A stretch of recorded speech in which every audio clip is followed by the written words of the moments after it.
Connecting.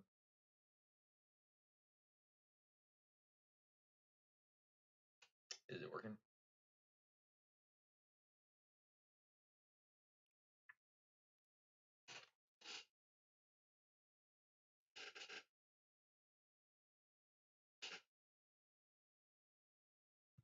There it goes. Okay, cool.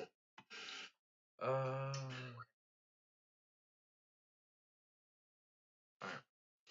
What's up, guys? We are back. We are having our first Bible talk with me and my brother. Today we are going to be covering First Samuel. There it goes. Okay, cool. That's gonna aggravate me. There we go. So, is there anything you want to say, bro, before we get into the video? Yeah, not at all. No, I'm excited to actually get into this. Samuel's a really, really good chapter, and it seems like you're excited getting into it. So I'm ready to check it out. Yeah, third.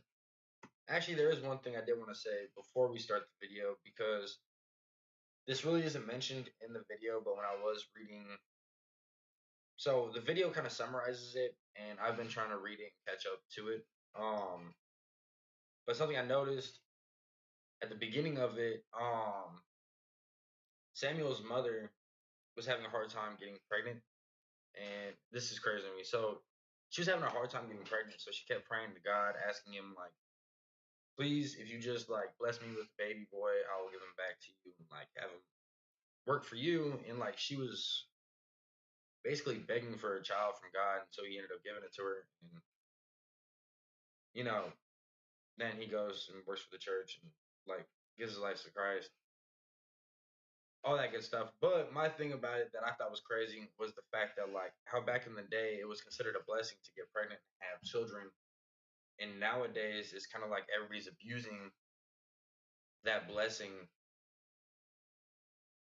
And I thought that was just, I don't know, I feel like that was wild to me. Like how much we've changed as a society. Like,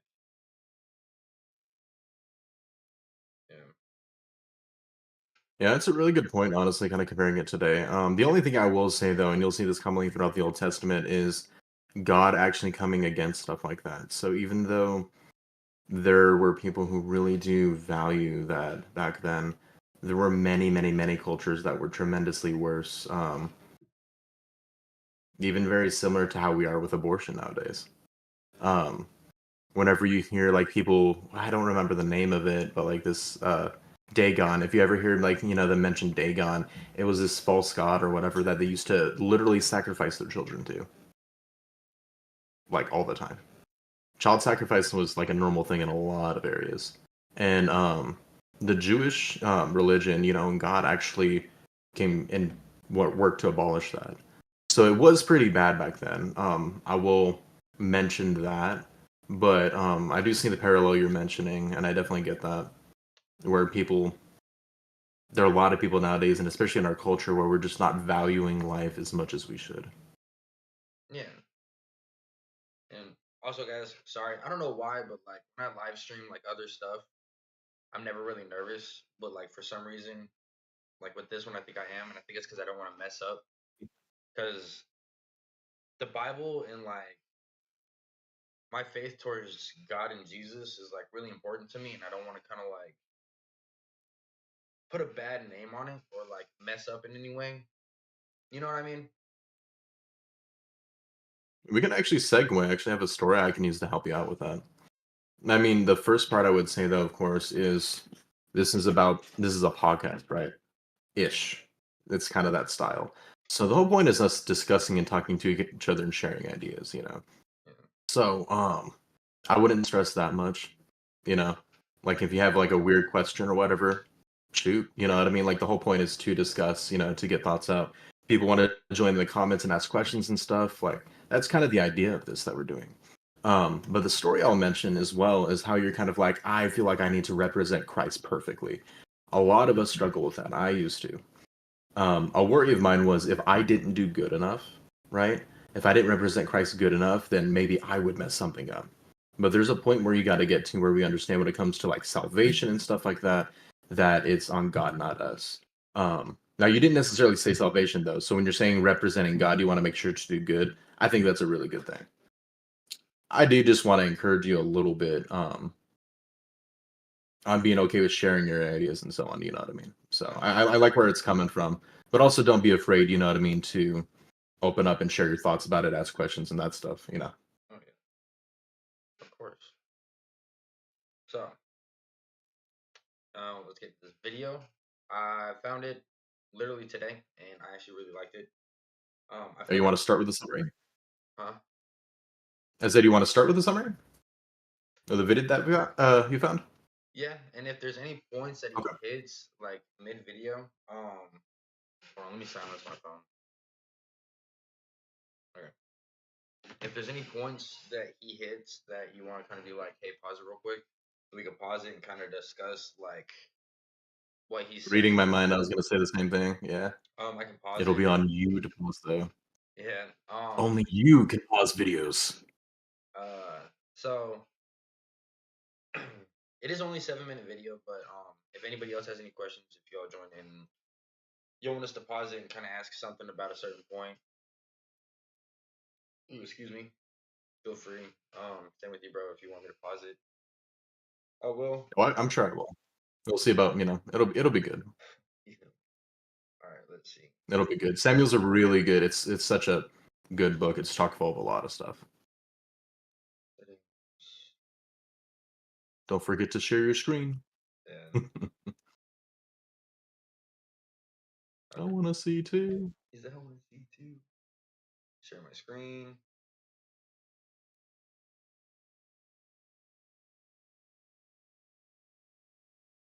All right. Can you see it pretty good, DJ? Yep. Yep. You're golden. Cool.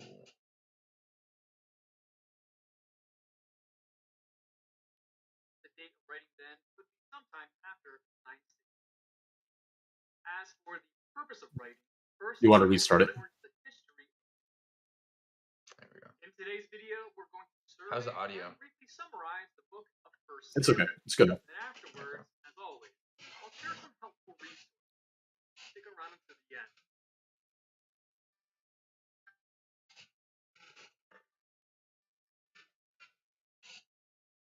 As for the author wait. is anonymous. We know that Samuel wrote a book. Hold on. I just realized it's not showing up on here. There we go.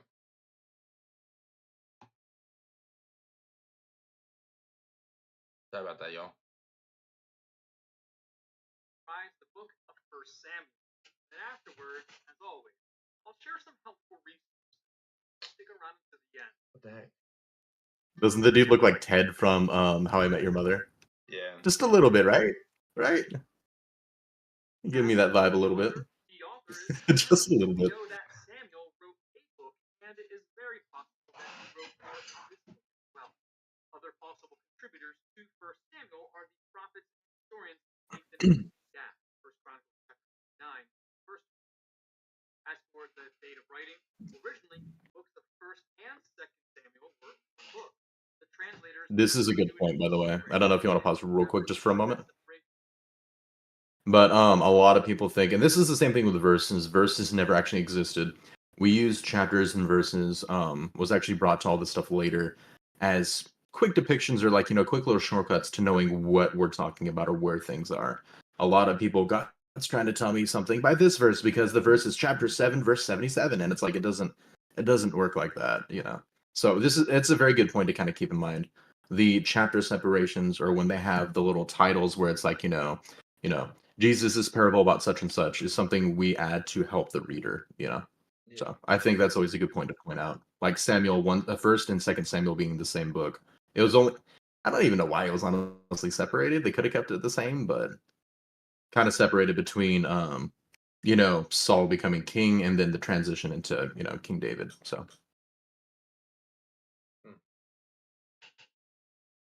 So this might be a weird question, but why did they like end up actually like splitting it up into two different like chapters? So I don't quite remember, but you're talking about First and Second Samuel, right? Yeah. My initial thoughts, I did have this answer before. I just don't quite remember.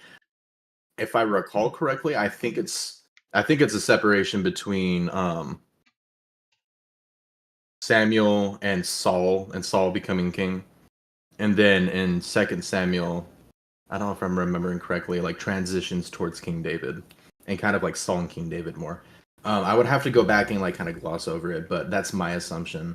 They're just separating because it's two big ideas. Um, because Samuel is a big book, right?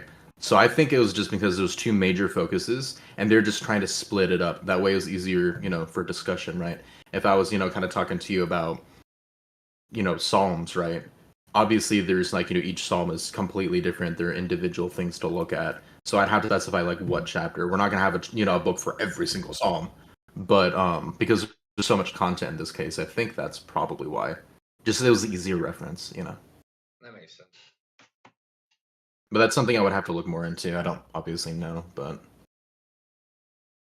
it's my assumption.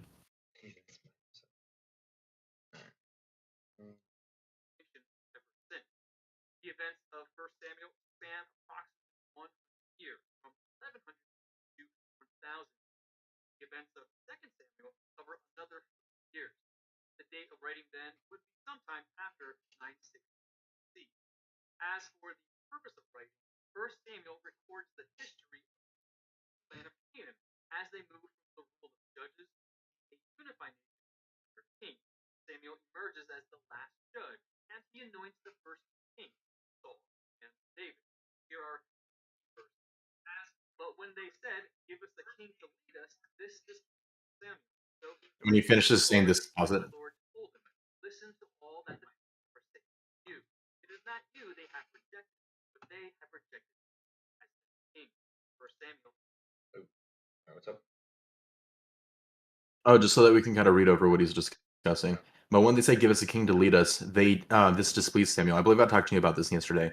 When they're talking about Samuel because they wanted a king, so he prayed to the Lord, and the Lord told him, "Listen to all the people that are saying to you, it is not you that have rejected, or they have rejected, but they have rejected me as their king." God didn't actually want to have like set up a king in the first place, because God is the king, right? But they didn't trust that. They're like every other place has kings, you know what I mean? All these different countries have rulers or whatever. We're gonna look weak. We want a ruler too. So that's why God actually ended up doing this. So I just think that's a interesting thing to point out, that the people didn't need a king because they have him, they have God, but they didn't trust that. So that's why it says here, the Lord told them, "Listen to all the people that are saying to you, it is not you they have rejected, but they have rejected me as their king." Um, so was Which is Samuel was just a priest at the time being, right? Like a or not at this point, I believe so. yeah, because the I last don't remember. I'd have to go looking back in context, but they are talking to Samuel about having a king, a successor. So this may have already been at the point where Samuel, because Samuel was the king, was kind of like the ruler type of thing. But we can get more into context. But the thing I was kind of pointing out, that's something that we definitely need to do more in-depth study. Why? When we get some more time to actually look into it, and we can like go read a bit more thoroughly, would be pretty good prep. yeah, But the major thing I wanted to point out with simply just like this section is the fact that God is emphasizing to him they're rejecting God, not him. because if I'm not mistaken, this is the story where this was after they had it had the Ten Commandments and the can't remember what it's called, but they basically had it in like a holy like box Moses type and the thing. Ten Commandments happened in Genesis and Exodus and like very early on. So yeah, this is Well, I way mean after. the actual like Ten Commandments that were on the stones. That was with Moses. Yep, that's what Yeah, I'm saying. That was like in early, like in the first couple books. This is way after, yeah, but I mean in like right. way after. Well, but before this, wasn't those Ten Commandments in like it was inside of something, and then another land came over and they beat them in war, and they took the commandments, and then they had the commandments at their like chapel or something, and then they started getting hit with like plagues and stuff, and they were like, "Oh, give this stuff back to them. Like we don't want this no more." and then they ended up actually giving it back to Yeah, yeah, them. yeah. And then Yeah, it was there. the I was priest, just saying that I thought you were talking about when they were written. That's what I was oh, trying to say. when But yeah, no, yeah. when they took the commandments, didn't the priest like have a heart attack and died, and then Samuel took his place, and then Samuel got, Yeah. I think it was something like that. Something like that, yeah. I'd say we keep the video going. We can go look in more context. Yeah, in a little bit. All right, let me get this back to. There we go. Chapter 8, verses 6 and 7. You acted foolishly, Samuel said. You have not kept the command the Lord your God gave you. Had, he would have established your kingdom over Israel for all time. But now, your kingdom will not endure. The Lord has sought out a man after his own heart and appointed him leader of his people, because you have not kept the Lord's command. 1 Samuel chapter 13, verses 13 and 14. But Samuel replied, does the Lord delight in burnt offerings and sacrifices as much as in obeying the voice of the Lord? To obey is better than sacrifice, and to heed is better than the fat of ram. For rebellion is like the sin of divination, and arrogance like the evil of idolatry. Because you have rejected the word of the Lord, has rejected you. King, 1 Samuel chapter 15, 22, 3. As for a brief summary, the book of 1 Samuel can be neatly divided into two sections: the life of Samuel, chapters 1 to 12, and the life of Saul, chapter 13 to 31. The book starts with the miraculous birth of Samuel, the answer to his mother's earnest prayer. As a child, Samuel lived and served in the temple. God singled him out as a prophet, chapter 3, verse 1. And the child's first prophecy was one of judgment for the priests. The Israelites go to war with their perennial enemies, the Philistines. The Philistines captured the Ark of the Covenant Yeah. and are in temporary possession of it. But when the Lord sends judgment, the Philistines return the Ark. Samuel calls Israel to repent, chapter 7, verse 6, and then victory over the Philistines. The people of Israel, wanting to be like other nations, desire a king. Samuel is pleased by their demands, but the Lord tells him that it's not Samuel's leadership they are rejecting, but his own. After warning the people what having a king would mean, Samuel anoints a Benjamite Saul, crowned Mitzvah, chapter 10, verses 7 to 5. Saul enjoys initial success, defeating the Ammonites in battle, chapter 11, but then he makes a series of missteps. Presumptuously offers a sacrifice, chapter 13, makes a foolish vow at the expense of his own son, Jonathan, 14, and he disobeys the Lord's direct command, 15. As a result of Saul's rebellion, God chooses another to take Saul's place. Meanwhile, God removes his blessings from Saul, and an spirit begins goading Saul to commandments. Verse 15. Samuel travels to Bethlehem, anointing youth and David as the next king. Chapter 16. Later, David has his famous confrontation with Goliath, the Philistine, and becomes a national hero. 17. David serves in Saul's court, marries Saul's daughter, and is befriended by Saul's son. Saul himself grows jealous of David's success and popularity, and he attempts to kill David. David flees, and so begins an extraordinary period of adventure, intrigue, and romance. With supernatural aid, David narrowly but consistently eludes the bloodthirsty Saul. Chapters 19 to 6. Through it all, David maintains his integrity and his friendship with Jonathan. Near the end of the book, Samuel has died, and Saul is a lost man. On the eve of a battle with Philistia, Saul seeks for answers. Having rejected God, he finds no help from heaven and seeks counsel from a medium instead. Which, if I am not mistaken, like messing with spirits and stuff like that, like finding mediums and talking to mediums and stuff like that, that is also like witchcraft, which is also like a sin in itself, right? Yeah, no, the Bible's very big on do not, don't pray to the dead, don't talk to the dead, you know what I mean? Like it's Yeah. very consistent in those thoughts, you know what I mean? It's very consistently like, against like dealing with, dead, So dead spirits and so on. instead of And trying to commune with them. instead of like trying to seek God out, asking God for help, and like wisdom and stuff like that, he's like, all right, let's go to this, something else that God is like, do not do, like, don't play with this. You know what I mean? I do. That's their entire world and me in a nutshell. Yeah, it's Every like, time I'm like, I want to go do my own thing, it always ends up horrible. yeah, which that's crazy. But I'll go back to the video. I just thought that was funny, guys. Sorry. How it's like he can't find help from God, so he goes and does something God says not to do. Like,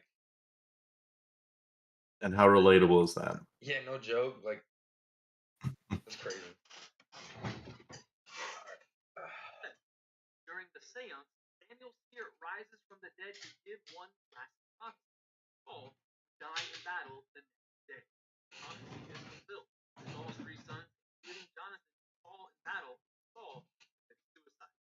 As for foreshadowing, the prayer of Hannah in 1 Samuel chapter 1 to 10 makes several prophetic references. Right. She extols God as her rock. We know from the gospel accounts that Jesus is the rock on accounts. Paul refers to Jesus as the rock of offense. Jude chapter 9 verse 3. Christ is called the spiritual rock, who provided spiritual drink to the Israelites in the wilderness, says he provides living water to our soul. Corinthians chapter 10 verse 4 and John chapter 10. Hannah's prayer also makes reference to the Lord who will judge and the earth. 1 Samuel chapter 10. While Matthew chapter 25 verse 31 and 32 refers to Jesus as the Son of Man, who will come in glory to judge everything. Here are some practical applications. The tragic story of a study wasted. Here was a man who had it all: honor, authority, riches, good looks, more. Yet he died in fear, terrified of his enemies and knowing he had failed his patient family. Is the video about over? Saul made the If mistake so, of we'll wait thinking it out. he could please God Okay, with I'll wait it out. mercy. If I say anything. Many today believe that a sensible motive would compensate for bad behavior. Perhaps power went to his head and he began to think he was somehow he developed a low opinion of God's commands and a high opinion of himself. When confronted with his wrongdoing, he attempted to vindicate himself. That's when God rejected him. Chapter 15, 6, 8. Saul's problem we all face. Problem heart. Obedience to God's will. Necessary success. If we pride, rebel against sin, set ourselves up. David, on the other hand, did not seem like much at first. Samuel was tempted to overlook 1 Samuel chapter 16, 7. God sees the heart. Saw in David a man after his own heart. Samuel chapter 13, verse 13. The humility and integrity of David, coupled with his boldness for the Lord and his commitment to prayer, set a good example for all of us. Want to learn more? Subscribe so you don't miss the next video. Yeah, that was a pretty good summary. Obviously, a lot of the meat and potatoes in the summary is going to be lost, but he did pretty good in covering the major points. A big thing that I would mention as well that I really I find interesting. The first thing is that how he's kind of saying that's the problem with the hearts. It's similar to all of us. That's a problem with Solomon too. With King Solomon, a lot of people don't think about or know, even though he's considered to be the wisest man in history. There's actually no evidence that he came back to God at the end of his story. He may have, but he ended up rejecting God at the end of his life and basically falling into despair, which is kind of a scary to think, right? Yeah. That the wisest man still fell, but the Bible teaches us to lean on God's wisdom, not our own. So if that isn't telling, but something he didn't mention, which again, it's like kind of a meat and potatoes thing that it's understandable he skipped because he's trying to summarize, is when they were looking for a king and they're mentioning overlooking David. When they saw Saul, and I think I told you about this yesterday, he was like, stereotypically handsome, he was taller, he was like, what I mean, everything looks wise, when they're looking at all the physical appearance instead of the actual character. And he was the one they chose actually because of that. But what I find interesting too, though, is that you notice that God took away his blessing from Saul. He wanted King David from the beginning, right? But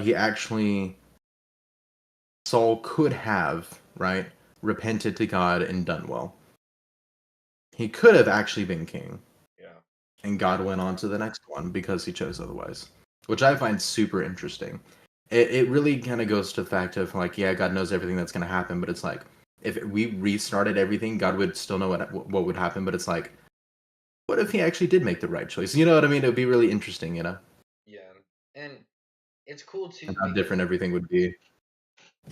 it goes to the fact of like God could, like, if he wanted to, he could manipulate everything to where how he wants it to be, but he doesn't. He lets us have our own choices and make our own decisions. Even though he knows exactly what's going to happen, he still lets us make the mistakes Mhm. ourselves. And I feel like that's Yeah, pretty because it's cool. outside of his character. Yeah. And another thing too is like I'm trying to remember exactly how it was said and how it happened, but it was a while ago.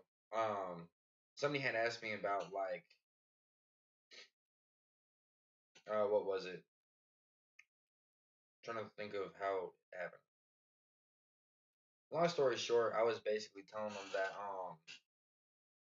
like if you force somebody to love you, it wouldn't be true love. But if you give them the option and then they still choose to love you and they choose to want to be there with you, then that's actual real love. And I'm like, that's what I believe God wants is like he wants that real love and that real connection with us. He doesn't want us to be forced into loving him because then it's not real love. You know? Absolutely. Um so I think that's pretty cool about how he just kinda like he lets us make our own decisions and our own mistakes and kinda like learn from it. Absolutely. It mentions in the Bible, and I say this a lot, that, God is not being slow, as what's considered, slackness. He's not being slow to bring justice and everything. But he is long suffering towards us and patient because he wants everybody that can make it to make it. Yeah. You know. God could just start judging right now, but he's patient giving time before his judgment comes. Yeah. And Because he wants as many people to make it as possible. He doesn't desire any to be lost. what if he let Saul be king, one to let him like make his own decisions and everything, but also for him to be a oh, I don't want to say example because it kind of sounds mean, but like because nowadays Saul relates to so many people like nowadays, including me in like certain like circumstances and stuff like the wishy-washy, the kind of back and forth, you know what I mean? um the making bad decisions and like trying to do stuff on your own, like I feel like he's more relatable and it's kind of showing you like his downfall trying to do stuff on his own to be able to use that for us to be like, okay, well, we need to change, we need to try to do like, you know what I mean? I don't know if it's making any sense what I'm saying. You're absolutely making sense. Something that I will say with that, I definitely agree with you completely. If even if they never did that and they just accepted God as king and Saul and King David never became king, the Bible still wouldn't, like the message would still be the same, right? Um, God uses all things, he works all things for the good for those who love him, which means we have free will. Now, it's not good God's desire for me to sin at all, right? He knows I'm going to, but he's already planned for that. So yeah, the ideal is that I do this thing. So it's not saying God chose for me to make a bad decision. I'm the one messing up. But God accounts for that and he will use that mess up for good. So it's like what you're saying too with King Saul. All the mistakes and stuff he made, he still uses for the good of all those who love him. So it's exactly what you're saying. But King David, and this is something I want to bring up too. Now, this isn't as true for me, but this is apparently true for a lot of people. Is people don't think of Goliath or don't think of this, that, whatever. When people think of King David, apparently one of the biggest things that comes up is Bathsheba. I don't know if you recognize the story of that or not, but basically was a woman who ended up, what's the word? My brain ain't working. But ended up convincing him to sleep with her pretty much. She was very attractive, ended up baiting him pretty much like in a bathhouse. And guess what he ended up doing? Because you were saying that Saul was relatable because he made mistakes. Guess what King David did? who was still an awesome dude. He still repented. He still did great. But guess what? His choice was here after he made that mistake. Huh. Do you think he immediately repented to God? No. Based on what I'm saying, right? He said, you know, hey, your husband's going to be really mad at me. So what I'm going to do, hey, you, sir, you're the head of the army, right? Take her husband and put him at the front lines. Put him at the front lines so that he dies. Okay, now I remember the story. Yeah, Right. and he had him killed. But what's cool though, yeah, but what's cool though is, you know, a close friend of his basically at one point after all this happened, he's what was happening and he went up to David and he didn't say anything about that specifically, but he said, hey, I've got this other person I'm seeing and he's doing this and this and this. And he basically described everything David did just without David knowing. And he was pissed. He was like, you need to sentence him to death. He deserves death. Who is this person? And he's like, it's you. You need to repent to God. You're the one who did this. And he actually does come to repentance. You know, he actually starts, you know what I mean? Like, my gosh, what have I done? Like, it was such an interesting thing and good way of showing, like, when you don't know that I'm talking about you, you're like, yeah, that person deserves all the bad things. And you're like, oh crap, you know. But he did fall and repent to God afterwards. But the point of that is that, you know, David was awesome. He was a man after God's own heart, and he's still messed up bad, right? Yeah. But he still repented afterwards. So it's got kind of all of those elements in it, you know. Yeah, which I think everybody in the Bible, except for obviously Jesus, but everybody else, they've all struggled with sin some way or another. Like all the prophets. Romans 3:23. All have sinned and fallen short of the glory of God. Yeah. And so Jesus himself says there is none good but God, not one. So I think it's another thing that helps. I feel like people feel relatable to the Bible is being able to see that even the prophets have fallen short. You know what I mean? So like, Oh yeah, they go through it, man. Go read Jonah and the Whale, right? Not the kid version, the actual version. He's like, no, I don't want to go. No, I don't want to go. No, I don't want to go. And he runs away from what God wants him to do.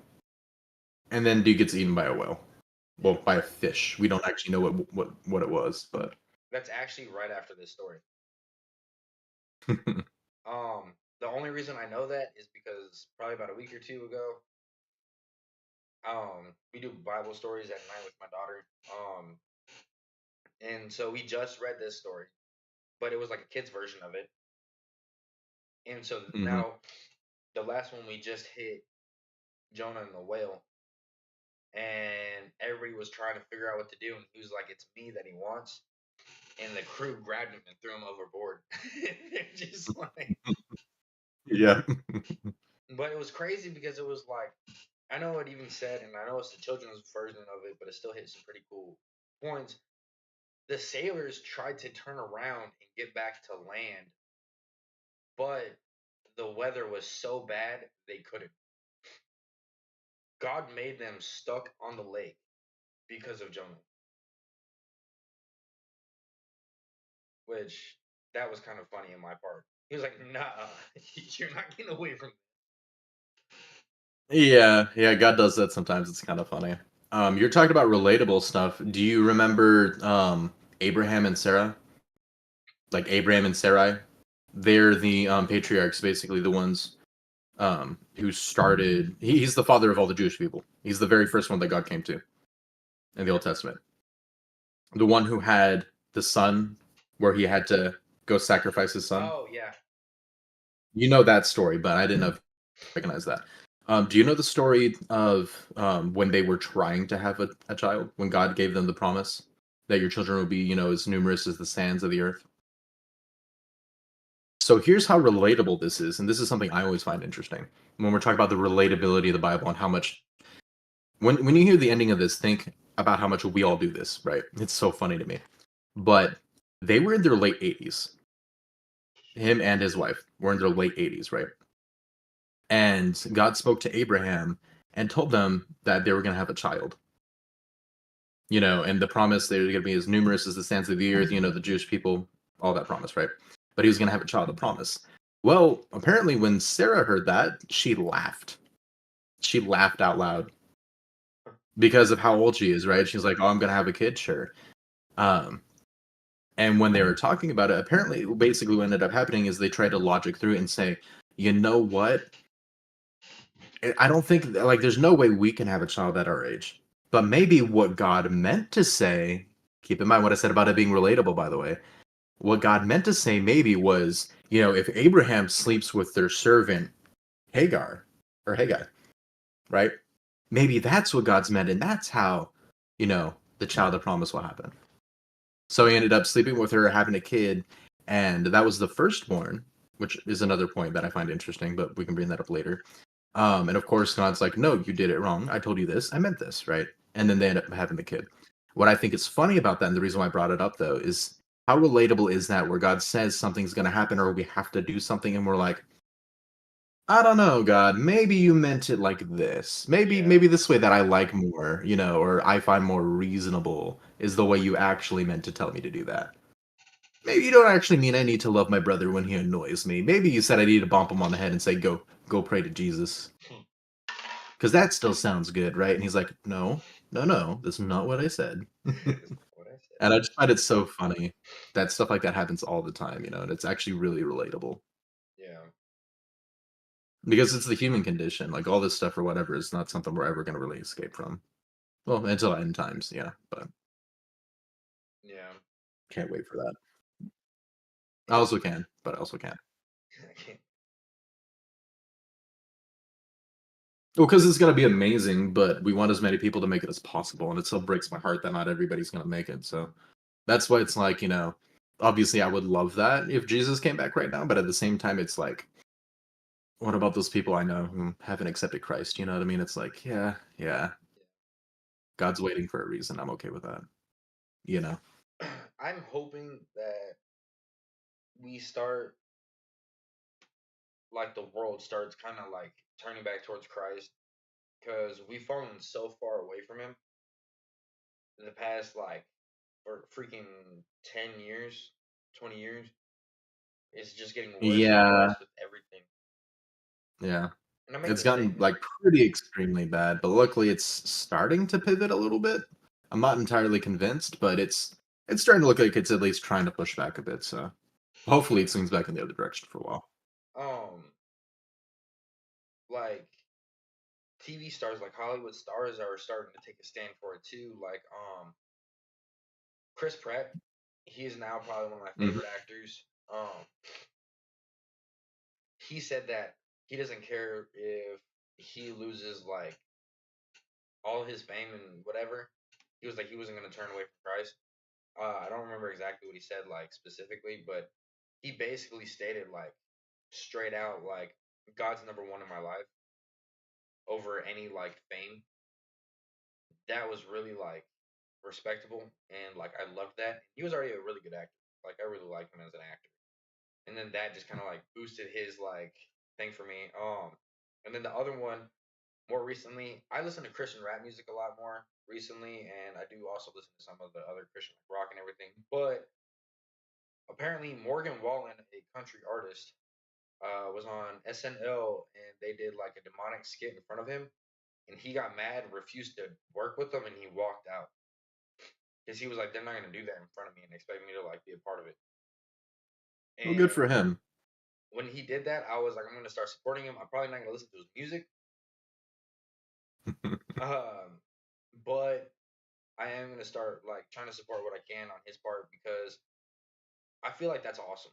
Like, being able to take a stand and saying no, because a lot of people do fall into it. The Mhm. what's the word I'm looking for? The temptations and stuff like that, or just trying to fit in every kind of, like, it's like they just fall in line, and it's cool when you see people like that that are just like, nah. Yeah, the social peer pressure and stuff like that's really bad, honestly. That's a good example is like the whole woke crap propaganda stuff is it's not actually most of the country, but it feels like it is because they're the ones speaking the loudest, you know. Yeah, So it's kind of like one of those things where you think it's everybody doing it, but really they're just speaking the loudest and trying to get you on the same page, you know. So it makes it really hard to kind of avoid a lot of that. Yeah. But I definitely agree for sure. Being able to do that, it really shows how seriously you take your faith too. When you're willing to put your money where your mouth is and say, you know, if I lose my job, I still got God. You know what I mean? That's not an easy thing to do, especially if you have a family and stuff, you know. Oh, yeah. But putting God first is definitely the way to go. Oh, yeah. And I also, speaking of music, I found a new favorite song. Oh. And y'all, if y'all are interested in rap music, if y'all want, I'll do like little small videos on the side of like a couple of my like songs that I have on my playlist. He's gonna start rapping for you guys. No, definitely not. Y'all don't want to hear that. It's called Wonders. I'm trying to find. I know it's Topher. Here it is. It's called It is. Wonderwall by Oasis. That is a really good song. That is a good song. I'm not gonna take it away from It you. is. Anybody who's thinking it's gonna be a rap song though is gonna be very rudely awakened. It's They'll gonna be be like, really what funny. is this BS? All right. But no, my new Like if favorite I try to song recommend is Firefly to somebody who wants to listen to rap. it's called Wonders by Topher, Honestly, Trevor Wesley, Tyson James, and MCRE. I don't know. Topher Grace. Huh? I was kidding. I said Topher Grace. No. I think I could be wrong with the last name, but I think that's the name of the guy who played what was that 70 show? The main character kid? I can't remember. He also, it's kind of funny, when he left that show, he left because he actually got a part in Spider-Man 3. Did you know he played Eddie Brock? The guy from that 70s show played Eddie Brock in Tobey Maguire's Spider-Man 3. The guy who becomes Venom. That was him? Isn't that weird? Yeah, because I'd never watched that 70s show, and then I watched it later, and I was like, that's so weird. I rewatched Spider-Man, and I'm like, I can never see it the same. Because I see that kid now instead of seeing him, you know? That's weird. I never knew that either. I'm gonna have to look into that later. Mm-hmm. But yeah, Topher and Tyson James, I love their music. I have a lot of their music on my playlist. And I believe I sent you my playlist, bro. Have you gotten through the rest of the songs I just added recently? I added the recommended songs that you had, but Spotify is kind of stupid. So when you sent that to me, I can't just listen to your music. I have to add them individually and then go play them on my end. I can't just listen to them. That's weird. I can't just listen to your playlist for some reason. That is weird. Yeah, it's kind of strange. Like Spotify annoys me, honestly. I actually paid for them right for a while, but I ended up going free for just a couple months or whatever because I wanted to cut back on bills. And this was a long time ago. But they're when you do free Spotify, they're so stingy that it pisses me off, and I'm like, I'm not gonna pay you guys. I'm not gonna support y'all. Like it irritates me that much, right? Because man, they have ads every other song. They can be like 30 seconds to minute long ads, right? But here's the thing: you only get 6 skips, right? And with all of that being said, as annoying as that is, I'd be like, fine, it's free. Here's what my problem is. If you look up a song specifically and you click on it, it plays a playlist similar to that song. And you have to skip to try to find the song that you want to listen to. And you only get 6 skips and you get ads every time you skip. And you might never find the one song you're trying to listen to. Even if you make a playlist, it'll go off your playlist randomly. And if you don't want to listen to the song it's recommending, you have to use a stupid skip for it. And then listen to another ad. Do you see how stupid this is? Yeah. It's if they took the skip limit off, because you have so many ads and you did the random crap, it's like either take the ads off, the skip limit off, or let me actually pick a song. Like if you actually let me pick a song instead of a playlist that might randomly, when I'm trying to listen to this song, do this completely different random person, like it irritates me. I'm not a fan. I refuse to pay the money. It's so annoying. I haven't dealt with Spotify. I mean, like, I've paid for the subscription this whole time. so I haven't really had to deal with their free stuff. Yeah, you wouldn't. Yeah, Yeah, you so wouldn't I wouldn't notice. know. It's But fun if you pay. freaking what is it? Pandora aggravates the shit out of me. I mean, I used to listen to I Pandora never all the tried time, before. a long time ago, before like all these new music apps that they had. Pandora was the one to go to, but now it's just like Apple Music is almost the same as what you're describing with Spotify. If you don't pay for Apple Music, Mm, it's like almost the exact same. So, that's annoying, man. I could not. I'm like literally, I would rather use YouTube. YouTube is better. I literally just make a music playlist. The only downside about YouTube is that you can't play it in the background, like when your phone's off. Like you yeah. have to have it open on the video. Um, so you can't like click it. And if you have it in your pocket, if you want to listen to music while walking and stuff, your pocket might accidentally push buttons and skip it. Um, but that's the only bad thing, honestly, because if YouTube found a way, whatever, to make it to where you can click like power down, like the soft turn off or whatever on your phone, and still like play the sound and the music on every video, like for music, I would never use Spotify again. They do I would have always use YouTube YouTube Music, because it's so much better. but I don't know how much it is. For what? Your phone? For the music things, where like you can like exit out of it. Oh, but I'm not gonna pay for that though. Oh, yeah. I'm not paying. I'm not like if you're meaning like YouTube Premium stuff. I'm not doing that. Yeah. If I'm gonna use my money on some like extra thing, I'm gonna do something that I want to enjoy. Um, I've got a list. I talked to you yesterday actually, and I put a post on my Discord, asking people for recommendations and stuff. I've been watching this guy play Skyrim for the first time, which has been really funny recently, and it's making me really want to replay it. I've never played it on PC though. I've played with a few mods, but I've rarely ever used mods on it, and I'm like, man, dude, I'm like really wanting to play it again. So I can either do by that. Somebody recommended a game called Spiritfarer. Gavin mentioned that, and he's recommended that a lot. He also recommended a different game. I forget the name of it though. It looks kind of cool. So we got a few recommendations. I also have on my wish list a few other ones too that I'm considering. One is Tiny Tina's Wonderlands. It's literally, Tiny Tina from Borderlands. Yeah. It's the one I told you about that after we play Borderlands 2, I would love for us to play because it's literally just funny Tiny Tina Oh shit. and like actually pretty cool. But I've never done D&D, but it's literally like a D&D campaign with Tina like running it. Uh, Like literally is hang on. I've seen like compilations and stuff. It's funny. It's like let me see if I can actually show you one. I think it's definitely worth. I'll just show you like a clip from it or something. And while I find it, if you want to chat about something else, but let me see. okay.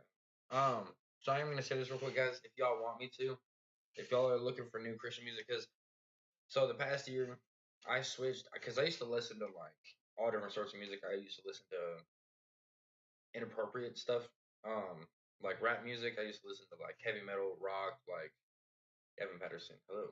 Hello, Gavin. Um, Hey, Gavin made it. What's up, my dude? so I used to I listen was to just talking about you. uh,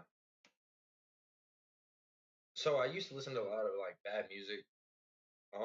And I do personally believe like music does have an impression on your mind, like your mindset and stuff.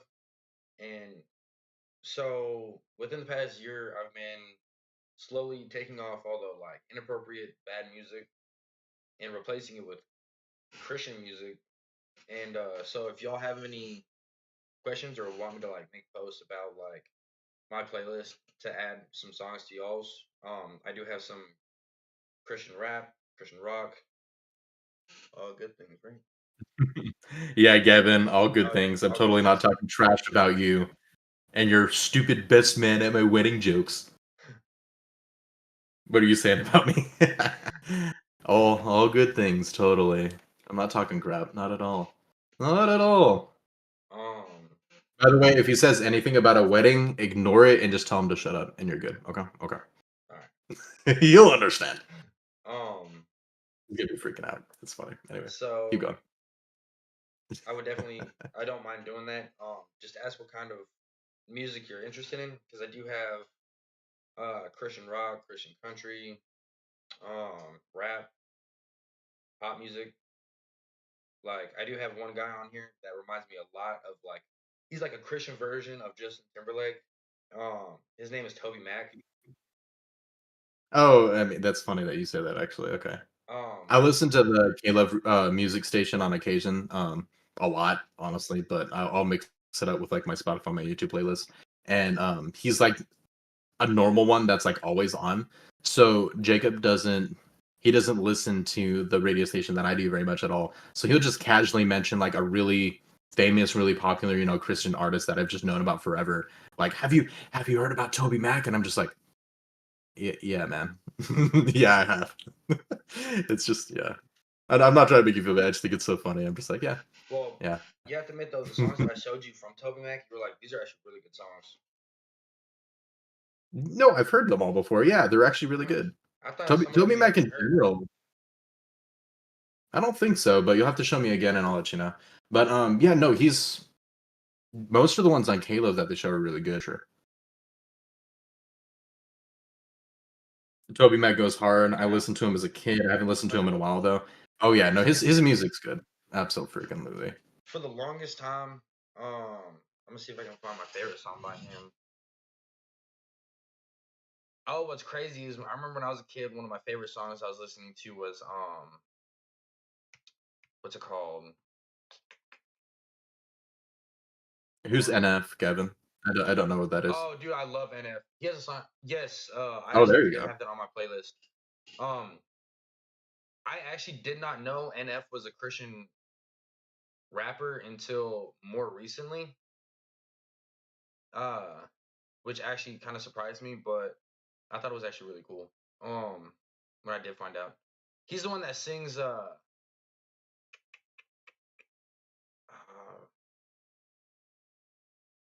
it was all over the actual like radio whenever it first dropped.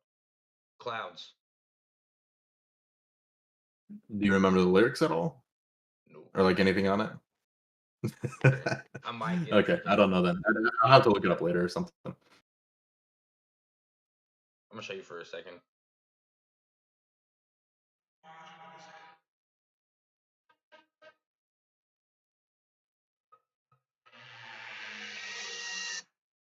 Calmly feel myself evolving, appalling. So much You never heard this one?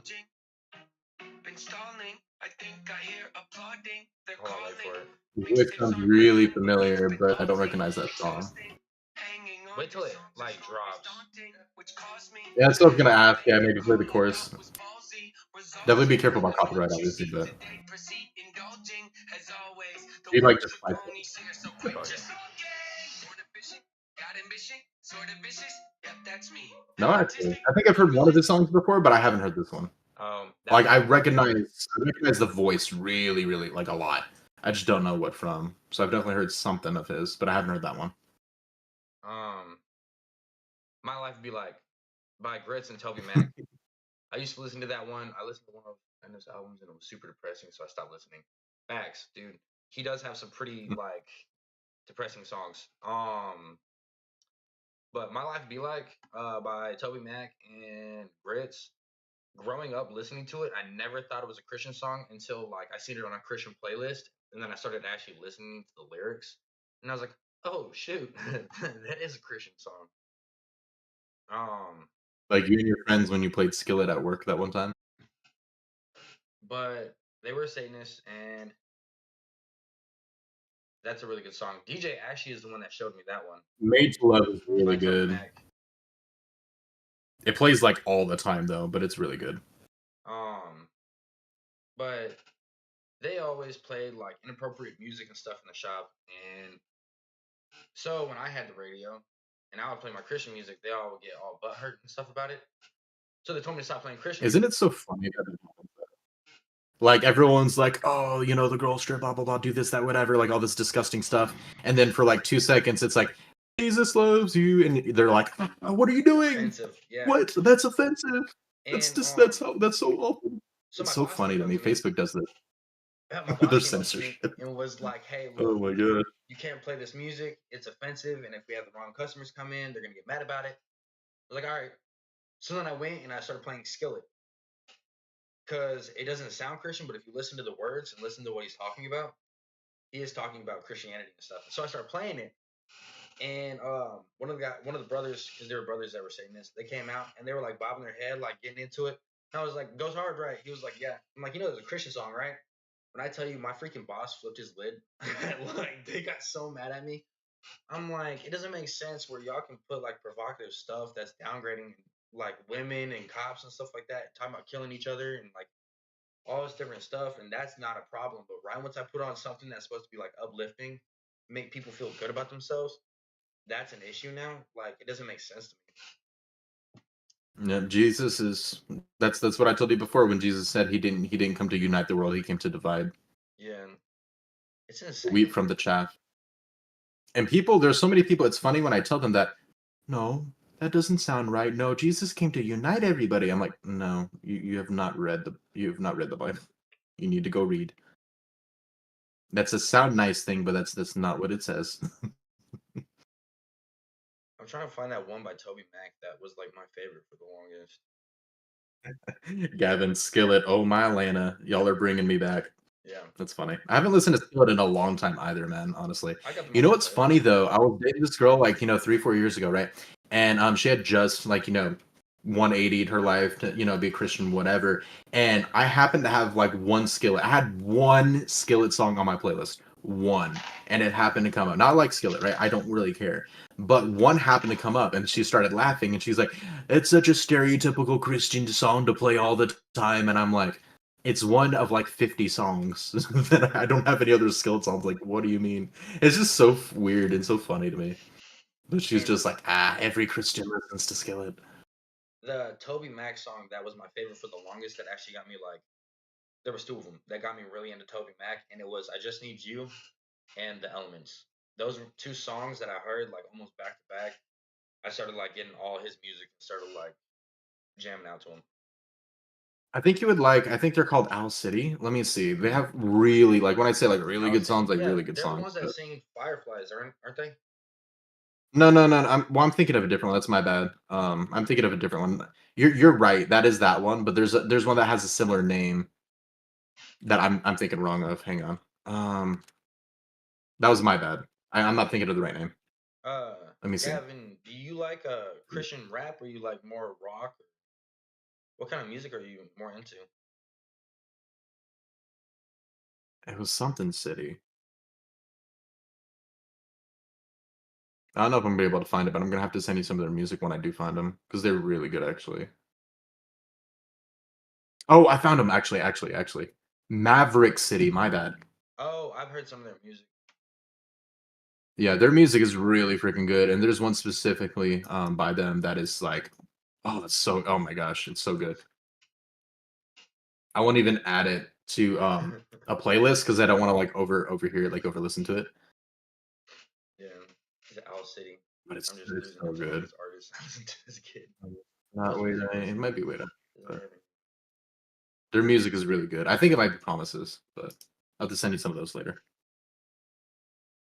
So are you more like a Skrillex, like what is it called, dubstep, right?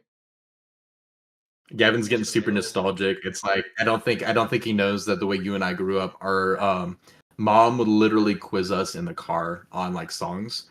So we can hear the first like beat to a song or the first guitar strum, and I can know like instantly like, that's Nickelback on this such and such whatever, you Yeah. know what I mean? And she would have us like quiz on that stuff. We could probably bring up like a million like super You said not nostalgic dubstep. artists. Right?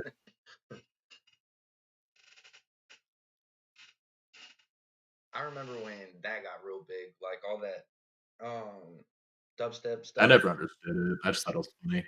I think the only one that I thought was hilarious was so I lived in a Methodist children's home for 4 years, 5 years, and one of the kids there, I'm not gonna say his name, but he was really big into the dubstep music, and there was one that was like out of nowhere, it'd say like noodles or something like that, and it would just drop like this huge like freaking beat afterwards. I'm like, bro, what are we even listening to? Like, what is this? But not gonna lie, some of it actually did kind of go hard. Porter Robinson. That sounds like somebody describing everything I'd like show my friends. Like, this dude's so weird. I mean, it's kind of funny and actually really cool, but it's so weird. Dude, the other day on Every Facebook, I time I seen a finish the video of anyway. like, what does a fox say? And like, I wanted to hit my head on the door. It's so funny though. It's so stupid, man. It was funny back Oh in the my day, god. and it's like I But almost forgot about it there's until I seen that video.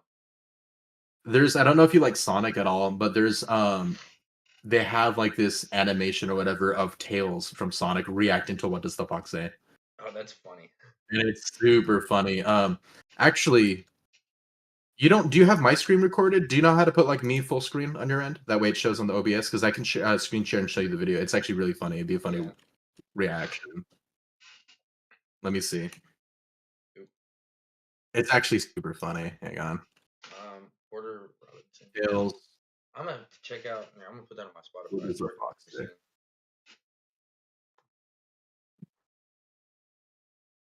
Porter. It might not be able to play the actual what does the fox say music, it looks like. Let me see. Or actually, you know what? Maybe I think you might have to do it in screen share because you're not gonna have my computer audio. Oh, bro, I didn't notice you shaved too.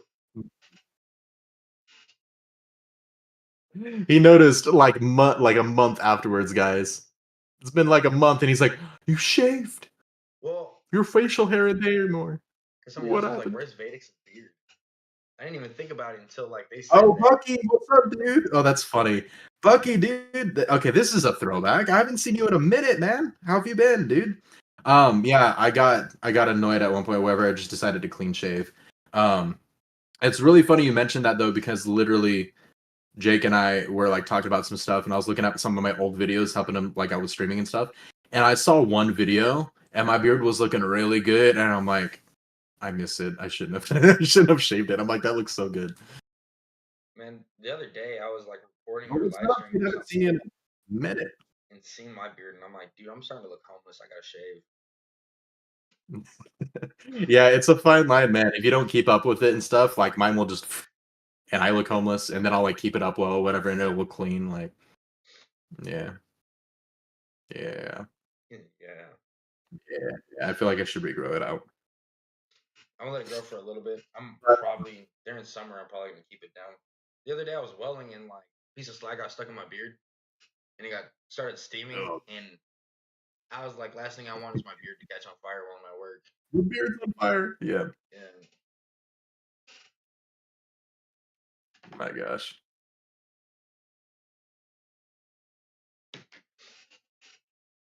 were you able to find the video or is it not letting? No, no, I did. What I was saying is that your OBS is not going to be recording the audio on my side. So if you look it up in screen share, that'll be better because then the OBS will pick up the audio. You can literally just look up Tails. What does the fox say? It comes up right away.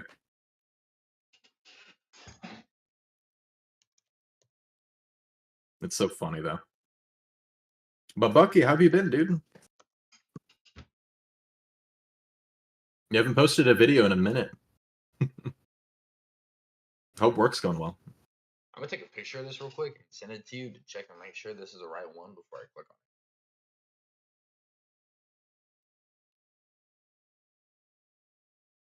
You can just screen share it, and I can just tell you. if you screen share, I can literally just tell you.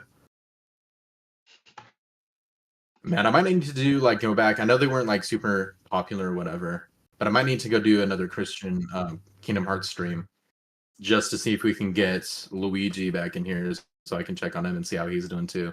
Because I haven't seen. It's been a minute seeing either of you guys, honestly. it. Is it the one underneath the alien? Yeah, yeah, probably him just by himself. I don't think it's gonna play the actual. I think they said something about copyright. It's not gonna play the actual song itself, but seeing his reaction is really funny. Okay. So let's go. Hold on.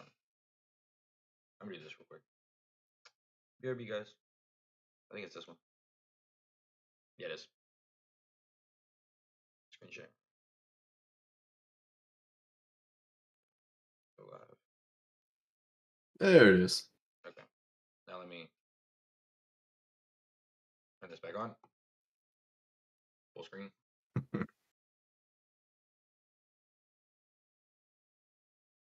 All right. Okay, the video started. First of all, to answer the question, what does the fox say? We say whatever the hell we want.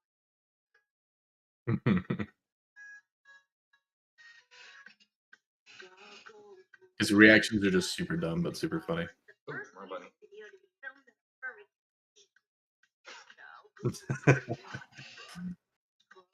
These are all extremely big stereotypes. It really shows how seriously you take your faith.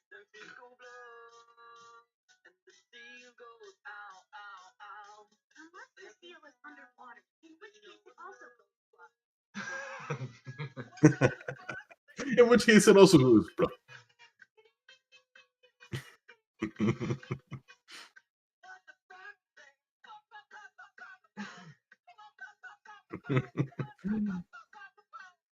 Just the gradual going crazy with the faces.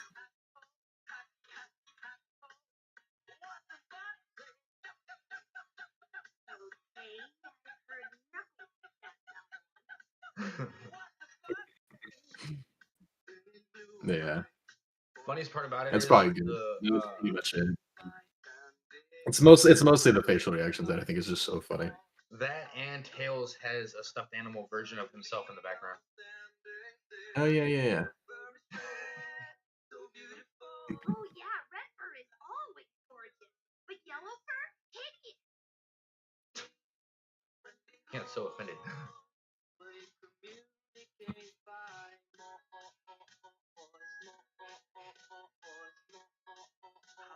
I think it's probably good so we don't get copyright there. Did they literally just add this horse lyric so That should most of it. I think we're golden. The dude's really getting into it. He's like, nah, we're gonna watch all this. Yo. crackhead interpretation of Teen Gold? Making fun of Twilight so 2 years ago. I was probably gonna get copyrighted anyways. That just means that I can't get. What, 8 seconds? That means what? I just can't get paid for it, right? It's all the copyright thing. It's a lot of stuff. I'll talk to you about it later, but yeah, you still want to avoid it. Okay. Yeah. But anyway, I tracked enough. Going back on course a little bit here. yeah, that was pretty funny though. Oh yeah, his reactions are just so funny though. So back to Samuel. After all this, what I think is really interesting, did you get to the part like reading on your own? I know we kind of just looked at a summary and you read a bit on your own of when he first was being called by God. I think that part was so funny. Honestly, like when he was in the church. Oh yeah, and he went back. He went to the prophet at the time or the priest at the time, and he was like, "Did you call me?" And he was like, "No, go back to bed." He went back to bed. Yeah, pretty much. I heard it again or whatever. He was like, "Sir, did he call me?" And he's like, "No." Yeah, and I think it was like the third or fourth time he was like, "Next time, say, I'm listening." Something I can't remember exactly. Yeah, like Lord, I'm here. Yeah, he said that he realized that it was God who was calling to him. Could you imagine your kid coming up to you like multiple times, being like, "Hey, you call me?" No. Go back to bed. Little Stewie Griffin just, Mom, Mommy.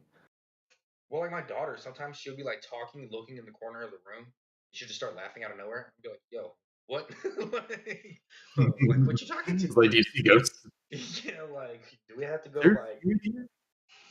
You have to get a priest in this house and like start blessing every corner, like starting to scare me and shit.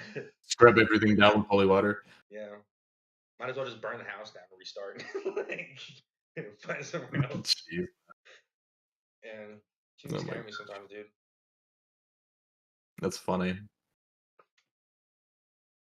Oh man, but yeah, no, Samuel's a really good one, honestly, and it really shows a lot. Whenever it kind of like transitions into, as he becomes king, and especially when they're deciding, God wants David to be king, and then the people want, Saul, and just the reasons behind it and stuff, and then how that ends up going, I just find really interesting. Yeah.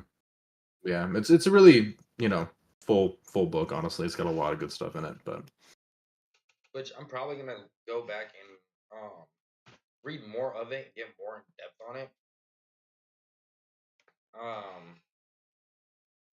To just kind of have some more knowledge behind it. You know what I mean? Because I wasn't able to get really into this one and be because I wasn't as prepared as I wanted to be.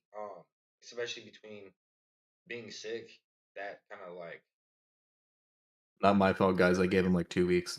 it was a week and a half, and then last weekend I was busy literally every single Semantics. day. It was a week and a half. It was 11 days, not 14. Yeah, Yeah.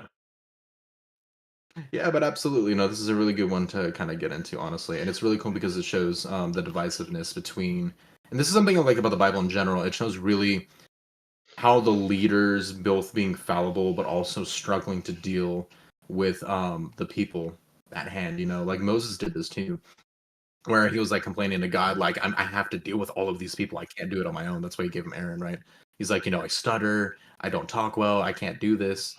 All these people are complaining to me the entire time. Like, yeah, I just find it so interesting. It shows that dynamic really well. Whereas in our culture nowadays, it's just whoever the leader is, hate them.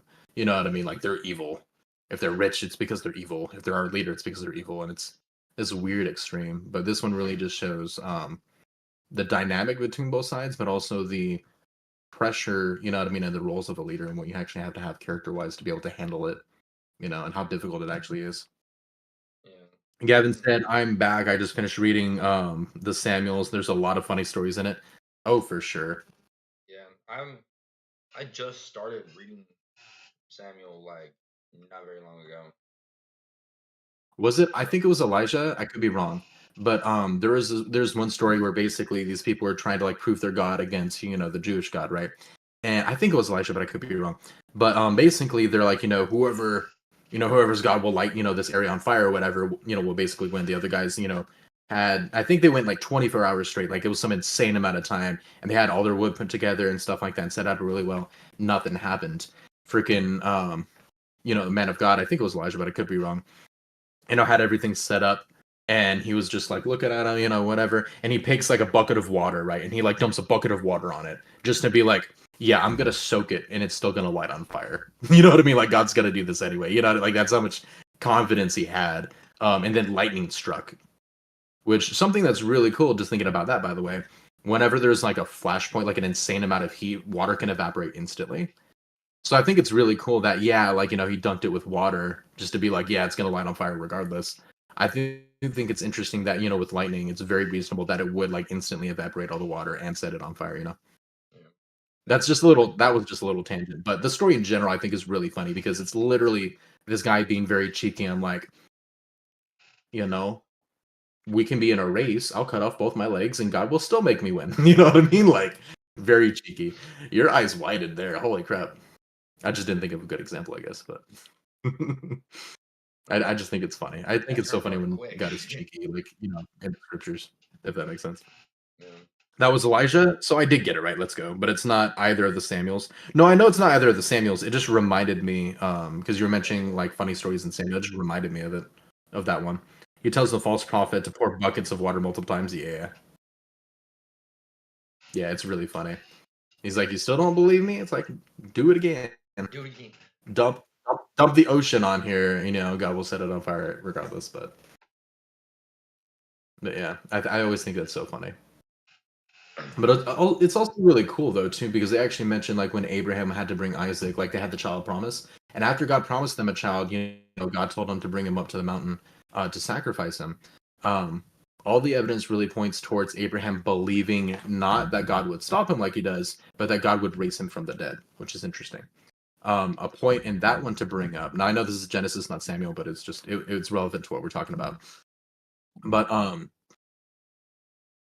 also, like I told you about Dagon and like the people that all these other people are worshiping, like the false gods and stuff, and how sacrifice was like a regular thing for gods basically back then, like for false gods. And this was a point where God was actually separating it and really showing that child sacrifice is not okay. And that's why he ended up actually, it was both to test Abraham's love for God, like to show like, do you love me more than your child, right? Yeah. Like, to really show that, but then also to show like, hey, we're not sacrificing anymore, but God is going to sacrifice for us, which is the cool thing about when he goes to sacrifice his son for God, right? We can't make it to heaven. There's nothing we can sacrifice, but what does God do? He replaces him. He has him stop in the middle of it and sacrifice a sheep instead. Yeah. Symbolic of Jesus Christ who dies for us. And it's something interesting too. Like a lot of people get really mad, like, when you kill your son if God told you, like, he's so horrible. I'm like, he did that for, to test him of his love for God, but he didn't even make him do it. And then God did it himself for us. Like that shows so much more character. You know what I mean? I just think it's interesting how people just kind of conveniently gloss over that portion of it. It's just so insane to me, like how much God really does love us, you know, Yeah. on an unfathomable level, like just so much more, so much different from us. My It's favorite really part of the crazy. story is Judge 3. Judges 3, I might have to go check that out, honestly. I am too. You know what my nightmare is though, is reading Second Kings. Second Kings.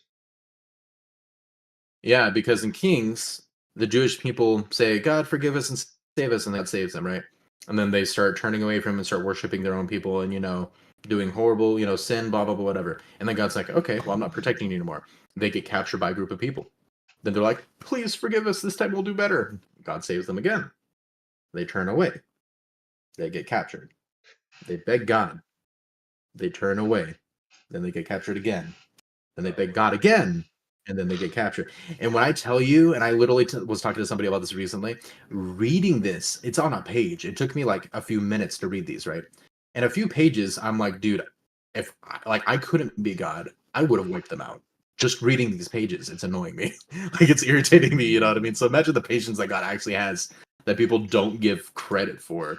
You know what I mean? Because this is happening over decades. Like imagine dealing with this over decades. Most people in our lives are telling us to, oh, don't, they don't deserve your time after like one bad incident. You know what I mean? God does this over decades, and dealing with that, I'm like, man, dude, God is the only one who could be God. Because if it was anybody else, man, Well, oh my gosh, one of my favorite parts in just the fat guy getting stabbed. what? Oh, I didn't see the message. I looked up right before it happened, and I just hear Jacob randomly go, "It's the fat guy." That's and I'm like, what? I'm like, what's happening? Gavin That's sent kind me. of It's funny. the fat guy getting stabbed in the dagger and stuck in his fat. The dude is like, I have a message from the Lord, and then stabs him. Oh yeah, that's actually a thing. That's actually true. Yeah. But back to what you were saying about like nobody else could be God. That's actually goes to one of my favorite parts in the Shack, the movie. Then the servants think he's That's not. I like the movie a lot. It's not biblical, so there's parts about it that bother me, but it's a really good movie. I do like the Shack. um the part that I really Then liked the servants was think he's busy with the restroom, so they don't visit the body for a few days. That's funny. um what's it called? Was when he was like saying like the dude should burn in hell and like all this other stuff, and then she was like, okay, well, your son is sneaking out or doing something like that, and he was like, your daughter is also doing this. She was like, pick one of them to send to heaven and pick the other one to go to hell. Hmm. And he's like, well, I can't, just me instead. Hmm. She was like, now you understand what Jesus, like God has to go through with all of his kids. Like you can't just base everything off of like one situation. And I thought that was pretty cool because like we are his children, and so the way he looks at us is like the way that we look at our kids, and it's like we don't want any of our kids to fail, you know. And it's kind of the Yeah, same and if people aspect. don't understand how much God really loves us, it's like think about Jesus Christ and how perfect he was. God let him go through all that suffering and experience death. God let him experience that for us to have the option of choosing him. You know what I mean? Like, how insane is that to think about that Yeah, and and how much he actually loves you? Like, that is insane to me. yeah, Like, imagine you're like, your daughter, like, Italy's your whole world, and then you're like, but you would be willing to sacrifice her for somebody else. You're like, dude, I don't know if there's anybody who I love that much, right? You know what I mean? Like, and that's kind of my point, right? yeah, But on top of that, imagine Jesus Christ, who was perfect and lived a perfect life on top of it all. You and know? that's why like because I get what you're saying about the Shack, but there is parts in it that I really like loved, and I feel like people could get a lot of like knowledge off of. You know what I mean?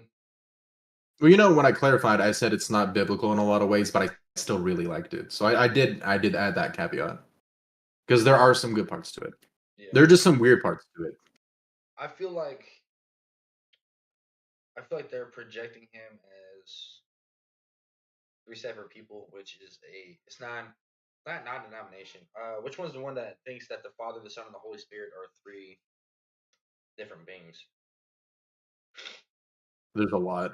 There's a lot that think differently than us Oh, on I thought that. it was like There are many religions that believe that Jesus isn't God and so on. I thought there was only So, like two or three of them that were like that. But but the way they show it isn't really the biggest deal. I think it's a little weird because some of it, like some of them portray like God as being a woman. I don't care. The only reason why I care is because he portrays himself in the masculine, and also there. I don't know if I don't remember they had a part where he was just like, "What is that a problem?" Type of thing. But it kind of gave that energy off a little bit. And then there were some things that they said that, like that they had God say in certain areas that wasn't actually biblical. That was actually wrong. I think I need to go back and watch it. But there was like one specifically I remember where I'm like, I'll give the benefit of the doubt. Like most of it's pretty good movie, but I'm like, this one's actually really not biblical, and it's actually not good. You know what I'm saying? So I have to rewatch it and that's see. more what I've heard on that. But if anybody's watching like with wisdom, like, and they wanted to watch the movie, I'd be like, yeah, watch it. Just don't take like the entire don't take the movie as perfect gospel. But I would still recommend it as long as they know that it's not like perfect, perfectly representing the Bible, in a lot of ways. Yeah. Now I've seen the Shack, so I've never seen the Shack. Gavin says, I feel like it's important to make sure your theology aligns with scripture, correct? There can be good movies with good morals, but it doesn't align to scripture and the word, you got to be careful completely. That's why I said with wisdom, as long as you understand it's not doing super 100%. well with it. Yeah. Now I've never seen The Shack, so I don't really know if it does or not. So The Shack it has a lot of good, I would say conceptually, right? A lot of the concepts in it are really good. It's got a good payoff. The writing's really good. Like it's a good feel good movie. There are some things that it actually teaches and has God say in the movie that are completely unbiblical. Now, if you go into understanding as a movie, most of what it says isn't bad. Most of what it says is actually pretty decent. There are just a few things that are like completely wrong, that it touts as being good. So I would be wary of that, but I don't think it's enough to where, if you're like learning as a Christian, I might be like, hey, maybe don't watch it only because you're learning theology, right? And you want to be careful about surrounding yourself with a bunch of concepts that are, not biblical Yeah. and thinking it is, but it's not one that I would really be wary of very much, But I also see it, you know what I mean? I also know that it's not, that specific part isn't biblical. They But I'm have very that. much I'm a similar way. Like there's the TV show, what's the Christian TV show with Jesus that came out, The Chosen. Yeah. I watched the first couple seasons and I loved it, but I felt really questionable. I'm not 100% one way or the other, but on the whole, like, showing Jesus on screen, they had like, some issues or whatever on apparently, casting certain people, on board or whatever. Um, when it comes to it, that just make me hesitant. I don't say for people like, hey, it's wrong for you to watch it, but because I'm unsure, Romans, I think it's Romans 12 or Romans 14 at the end, follow your own convictions. Because I'm unsure, I don't watch that. You know what I mean? Now, I feel like I may, like if I do more praying or whatever, and I feel like, kind of okay to go watch it, I think it'd be really cool to go watch it and finish it up. But because I'm unsure, with some issues I may have with it, then yeah, follow your conscience and don't. I was just about to bring up that show because you and there was a couple other people that's talked about it, saying that like they were kind of on the ball with it. They said that they loved it, but there were certain things that kind of like was off putting. And so I've kind of like I've wanted to watch it, but I haven't because of that. Which I might end up trying to give it a chance one of these days, but I don't know. My mother loved the book. I have never This, read the book, if I'm being honest with you. Same with like Harry Potter. Never read the Harry Potter books, but loved the movies. Except for the newer ones. The newer were like one or two I kind of didn't watch. this might actually segue into a good point, with you mentioning that. Because in that Romans chapter that I mentioned, um, obviously there's certain things that are like, sins regardless, right? Yeah. But for example, all food has been made clean in Christ. So, like, if you eat meat, if you eat pork, it's not sinful. But if somebody feels convicted about it, then obviously you don't want to do it in front of them because you don't want to cause them to stumble. And if they're feeling convicted about it and they eat, even though the food isn't, sinful, if you feel convicted and you eat anyway, you are sinning, right? Because you're sinning against your conscience. But what's interesting is that Paul mentions in one of his letters, when talking about this, he mentions that, you of the weaker, which is very interesting, of the weaker conscience, right? You know what I mean? Don't do it for you, it is sin. And actually, when he goes into detail on it, and this changed my perspective a bit because I wasn't sure. I wouldn't try to like force other people or push it on other people, but it changed my perspective because it made me think, if it is, unbiblical, or sinful, whatever, obviously don't do it. But it's interesting that it's saying if you have a weaker conscience, it literally describes you as having a weaker conscience if if things that are clean in God bother you, right? Which make it much more of a you problem, but because it is your conscience, still follow it. But it puts more of the pressure on you instead of, some people are like, you have to dress this way when you go to church, or you have to act exactly this way because otherwise it bothers me. It's like there's some truth to you don't want to dress provocatively and stuff like that, but then saying that like everybody has to wear pants in church, instead of wearing like this thing is kind of, you know what I mean? Like that's not a thing that you can force on everybody, if that makes sense. So I do find that point interesting. All right. So I know you just like. All right. So he said. He also mentions not to eat around those who are convicted not to eat meat. So Which I did mention as Yeah. well, about not causing them to stumble. I do have to say this though. I watched the video the other day and I thought it was hilarious. I probably shouldn't have laughed at it, but there was a dude that was on. I don't know if it was like a news station or what. I'm probably gonna laugh at it too if it's like a vegan joke. It was a vegan, one, 'cause, like, and she was like, "How can y'all eat such things or whatever?" And like then this. the person had somebody deliver him like a big steak and like set it right down in front of him, and he's just like, Mhm. while he's like eating it, looking at her, and she got all mad and stuff. I'm like, it was funny. I was laughing at it. I have to send you the video later, bro. You'll probably laugh at it. That too. is funny. I know there's certain things that you're not really supposed to laugh at, but I thought that was hilarious. I also have a little bit of a twisted sense of humor. I wouldn't really say anything about that, but if you want to take it seriously, which I would just take it as a joke, right? I would just laugh. But what's interesting is, the whole point is not causing a brother in Christ to stumble, right? But here's the thing, though, is you can say, if they were bothered by it, yeah, he could have not eaten meat in front of her and just not done that, and that would have been good. But on her side, right, is if he doesn't feel convicted about it, that's not for her to put on him because all food has been made clean in Christ. So you see how there's actually two sides of this. Dude, I like him. Vegans are different, though. I will grant you that, Gavin. I'm not gonna lie.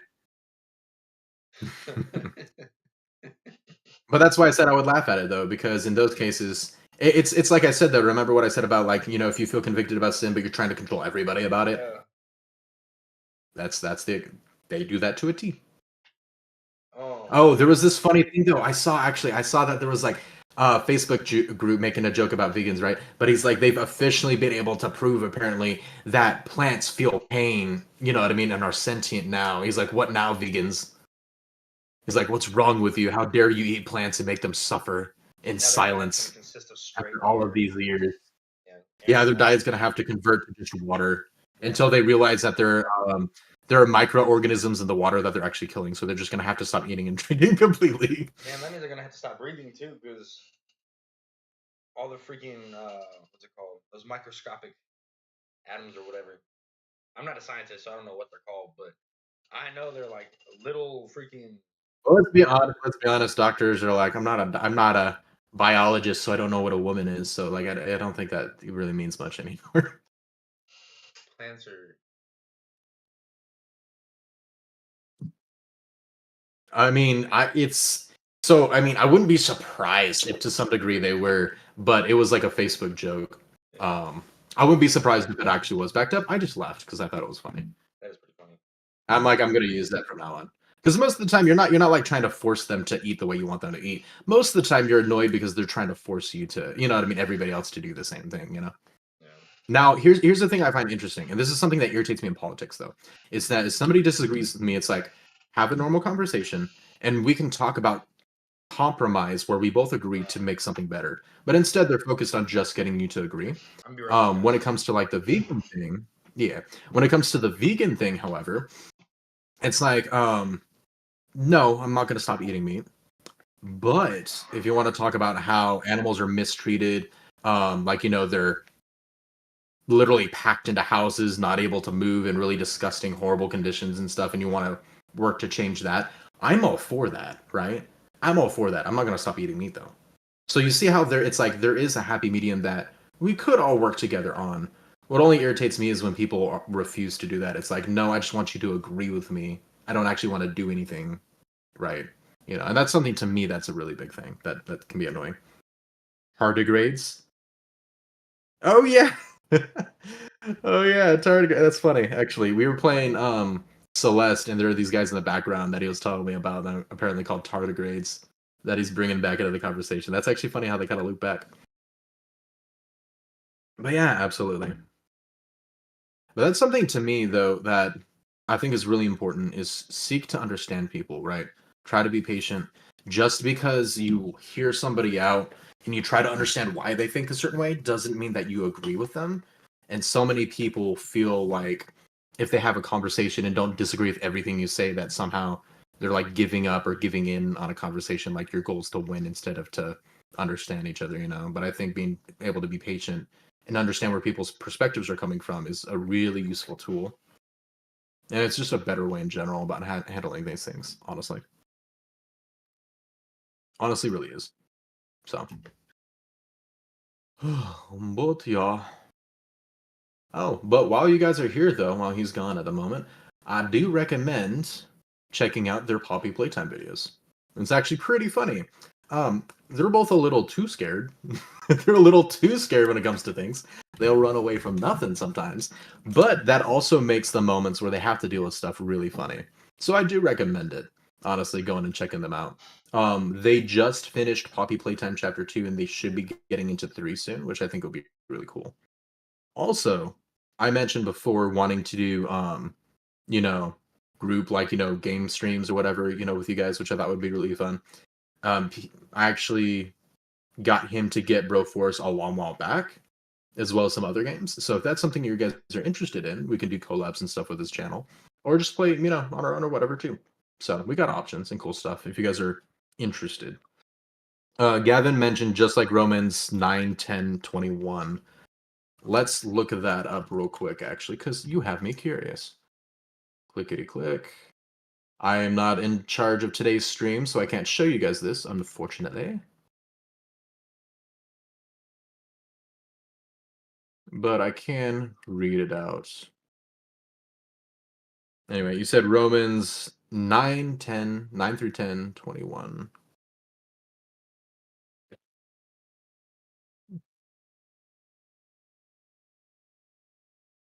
I don't know if you mean the entire chapter. I'm not going to read the entire chapter.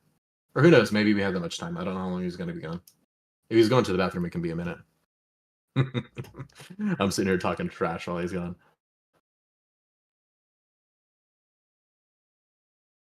So Romans 9, God's sovereign choice. I'm speaking the truth in Christ. I am not lying. My conscience bears witness in the Holy Spirit that I have great sorrow and unceasing anguish in my heart. For I could wish that I myself were accursed and cut off from Christ for the sake of my brothers, my kinsmen, according to the flesh. They are Israelites, and to them belong the adoption, the glory, the covenants, the giving of the law, the worship, and the promises. To them belong the patriarchs, and from their race according to the flesh is the Christ, who is God over all, blessed forever. Amen. But it is not though the word of God has failed, for not all who are descended from Israel belong to Israel, and not all children of Abraham, because there is offspring, but through Isaac shall your offspring be named. This means that it is not the children of the flesh nor the children of God, but the children of the promise are counted as offspring. You got it wrong. I was wondering. I'm like, it's good. Romans is good, but this isn't really relevant. I mean, it's talking about the adoption of Christ, which you mentioned the adoption last time.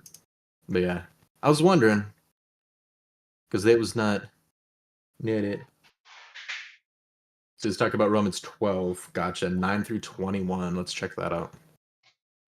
Marks of the true Christian. Keep in mind, these are things we added later just as an idea of what you're going to be reading, not actual text. Let love be genuine. Abhor what is evil. Hold fast to what is good. Love one another with brotherly affection. Outdo one another in showing honor. Do not be slothful in zeal. Be fervent in spirit. Serve the Lord. Rejoice in hope. Be patient in tribulation. Be constant in prayer. Contribute to the needs of the saints and seek to show hospitality. Bless those who persecute you. Bless and do not curse them. Rejoice with those who rejoice. Weep with those who weep. Live in harmony with one another. Do not be haughty, but associate with the lowly. Never be wise in your own sight. Repay no evil for evil, but give thought to do what is in your own right. And I skipped one. My bad. Do it as an honorable in sight of all. If possible, so far as it depends on you, live peaceably with all. Beloved, never avenge yourselves, but leave it to the wrath of God, for it is written, "Vengeance is mine, I'll repay," says the Lord. To the contrary, if your enemy is hungry, feed him. If he is thirsty, give him something to drink. For by doing so, you will heap burning coals on his head. Do not be overcome by evil, but overcome evil with good. Which I love that, by the way, because when somebody treats you well and you treat them horribly, and then they're still kind afterwards, you feel terrible. The contrast of what you did wrong is like, it shows so much more strongly. That's good too, but not what I was talking about. Yeah, he's talked about the last one. The 9-10 instead of 12-9. But no, that is good, and it's a good example of how we should be as Christians, as followers of Christ, and how we need to be treating others. It's really tough to do, but it's one of those, be aware of it, study it, you know what I mean? And as long as you're aware of it and gradually working towards it, that's really the go-to. That's really what you want to be doing. As long as you're making progress, right? I think it's really beneficial. It's really nice that the Bible has areas like that that really show how we should be treating people. Excuse me, how we should be living life. And we just got to be careful not to put our own words in there. I know a lot of people who love to tout, "Don't judge, or you will be judged," and it's like, do you know the rest of that? Do you know what the rest of it says? Because all they want to say is they don't want anybody to tell anybody they're wrong about anything, and it's like that's the extreme. Because right afterwards it mentions first be the one to take the plank out of your own eye, right? Like it mentions being a hypocrite. Like don't tell your brother to take the plank out of his eye, or take the wood out of his eye when you have a log in your own. Right? First take the one out of your own eye, and then you can see it to take out of his. Which is basically saying don't be a hypocrite. Fix what you're going through first, and then you can tell him, hey, you need to repent. Hey, good timing. What's up? What's up? Sorry, guys. The child woke up. Oh no. She woke up saying, "I want Moana." So now she's zoned into her movie. Gavin just brought up Romans chapter 12 verses 9 to 21. Basically, we were reading it and it was basically talking about how we need to act towards each other as followers of Christ. It's the one it says, "Let love be genuine, abhor what is evil, hold fast what is good, love one another with brotherly affection." It's that section. I'm about to Be pull it up on my patient, Bible app. don't be haughty. What was that? I'm gonna pull it up on my Bible app. You said Romans. Sounds like a plan. Romans 12, and then go to verse 9 to 21. Romans 12, 9.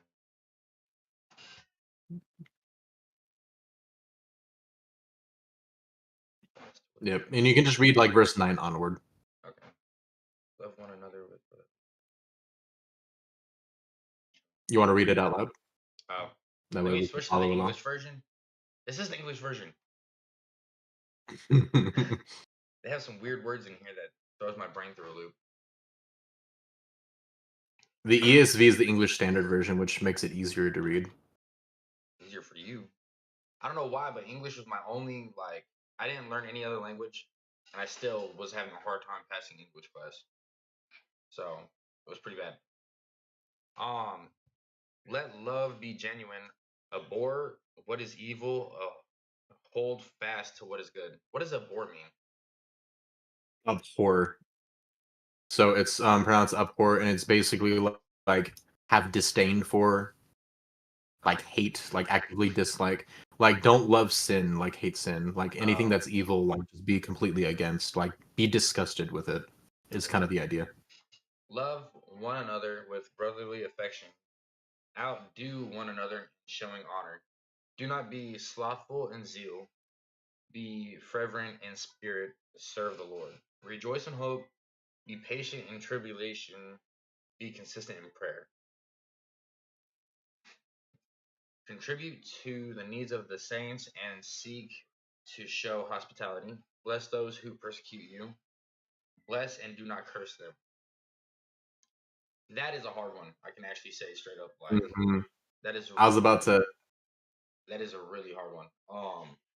I actually still struggle with that. I'm trying to do better, but yeah. Rejoice with those who rejoice. Weep with those who weep. Live in harmony with one another. Do not be haughty. Yep, haughty. Yep, What's that mean? that means arrogant. Oh, okay, Being haughty is being puffed up. It's being arrogant, being okay. full of So yourself. like prideful, yeah. Mhm. But associate with the lowly. Never be conceited. Oh, so if I would have finished it, I would have known what it meant. That's Repay normally how it goes. I'm not gonna lie. Yeah, no joke. Repay no one evil for evil, but give thought to do what is honorable in the sight of all. If possible, so far as it is depends on you, live peaceably with all. Beloved, never avenge yourself, but leave it to the wrath of God. Or for it is written. I love the version when it says, "Outdo one another in showing honor." Right? Like, I want you guys to think about this. Now, my brother is a huge Naruto nerd, huge Naruto fan. I am Only too. Naruto and Shippuden. I have not watched Boruto, and I don't plan on it. Boruto doesn't exist. Anyway. But I bring that up only because there's like a lot of things that him and I kind of grew up on, being brothers, right? And something that I love is that when you're in competition with a friend or somebody who actually wants to do like something as like much as you guys get really good really quick. But I will get competitive with people and they'll just give up, right? But if you have a friend who like matches you in your intensity and you're crazy, right? And when it comes to learning something, you guys like iron sharpens iron, right? You guys make each other much better at whatever it is you're doing. Like if you grew up with, a friend who played soccer and you guys were obsessed and you guys play every day and you're like, I'm gonna be, a pro. No, I'm gonna be a pro. And you guys were like super competitive. You're making each other better by trying to outdo one another, right? But it's not in this prideful, arrogant way. It's actually this friendly competition, but also wanting to do well type of thing.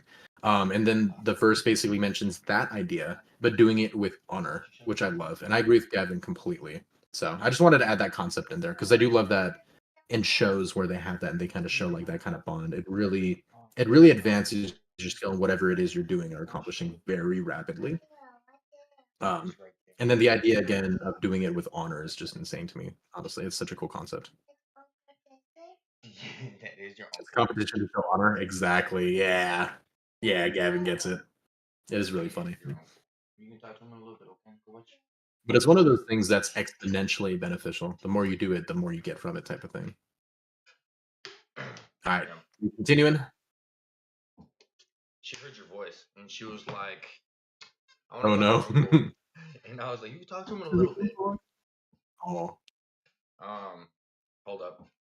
An ad just popped up. Close. I don't need DoorDash. Well, good ad. Where am I at? Okay. Vengeance is Look at mine, verse I 8. will repay, says the Lord. Which, speaking on that, because I heard our mom say it once before. Have you ever read in the Bible anywhere where it says like tenfold? Yeah. So it is like an actual thing. Because remember, Look up the context first though. Don't take anything people say, like look the context first and make sure you do that. Don't ever say like, oh, so it is a concept just because it is there. Like make sure to look at that because context matters. because she almost got hit with us in the car, and she said something about like curse you tenfold kind of deal like that or whatever. He says that's in the Bible. Yes. sadly on mine. I use If you look it up online, like if you pull up a tab like in Chrome or whatever, you can actually type in ESV Bible, and I literally just pull that up in a tab, and you don't have to worry about ads and stuff. um I use it's an app called Blessed, and they do like I might have to get that because my Bible app won't let me change versions. I can't do the um ESV in mine. I have it does different versions. It sends you morning and night prayers. It has an Oh, that's audio cool. thing where you can have somebody read it to you. But when somebody reads it to me, I don't actually like grasp the concept of it. Like I don't actually like process it. So I have to Hmm. like read it myself. If that makes sense. Um, they also have like somewhere where you can text like ask questions and stuff like that. And I'll try to answer the questions for you. It's a pretty cool app. I think you have to pay for premium, and that will make it to where you don't have any ads or anything. But I'd rather deal with the ads because it's not like Spotify an ad every like couple minutes. Um, so it's not a bad Yeah. app. Going back to what you're saying though, um, context, right? Because like the tenfold thing technically isn't in the Bible, but it mentions like blessings tenfold or well hundredfold, and then it mentions curses that God gives. But what are you talking about specifically? So we almost got hit, and hold on, baby. You want you want to see the picture? Okay, come over here, baby. Um, so we almost got hit, all of us in the car, and he said Bible Premium. Almost got hit, and mom was like, "I curse you tenfold," because like she kept trying to honk the horn, and the guy kept on like the holy word plus. And so she said that to him because he kept like coming over, and she kept honking. Hold up.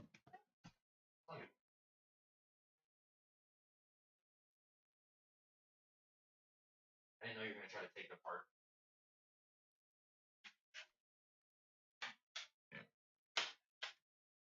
Things to keep in mind though. She specifically mentions and says that she doesn't read at all and has no interest in reading. Yeah, facts. So I would just keep that in mind. Here we go. She was also brought up under Nana, who grew up Catholic, so a lot of those are probably seen in the church type of thing. I know she's opened up to me before, like she's never spoken in tongues, and people would try to tell her that she was going to hell because she didn't speak in tongues, even though that's not biblical. So there's a lot of things that people have said that are like cultural things that aren't really biblical, yeah, if that makes sense, Yeah. or might not be biblically accurate. So I'll take it with a grain of salt. The easiest thing to do though when people say stuff like that is say, "Well, where in the Bible is that?" "Oh, I don't know, but I know it's there." "Okay, well, I don't care then," right? Yeah. And if they actually give you a verse, go read the context around it and actually like look into it Okay. because people take things out of context for their own convenience all the time, and that's atheists, that's Christians, that's Muslims, that's everybody. Everybody does it. Cursing because of. Cursing because of a crazy driver is crazy. Yeah, yeah. Even though what was that passage we just read and how we're supposed to treat people who put us through trials and tribulations and who bring harm to us?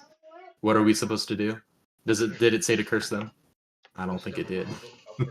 I don't think that's how it's said to treat them.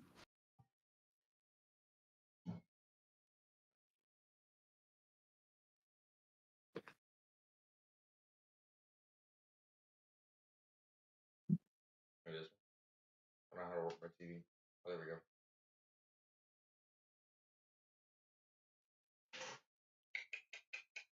This one? Okay, cool. Um,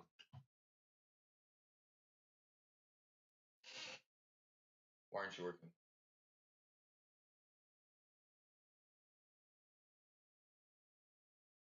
Oh, there you go. Okay. Um, so yes, you're correct. That is a little excessive. um, so there's only two more. So to the contrary, if your enemy is hungry, feed him. If he's thirsty, give him something to drink. For by so doing, you will heap burning coals on his head. Do not be overcome by evil, but overcome evil with good. Now I want to ask you, as we're finishing that up, what do you? I want you to think about, because I have some stuff to say about it, but I just want to ask you first before I say anything. What do you think about verse 20? Verse 20. If you want to read it again, yeah. If you want to read just verse 20 again, I want to hear your thoughts on that. I want to see where you go with it.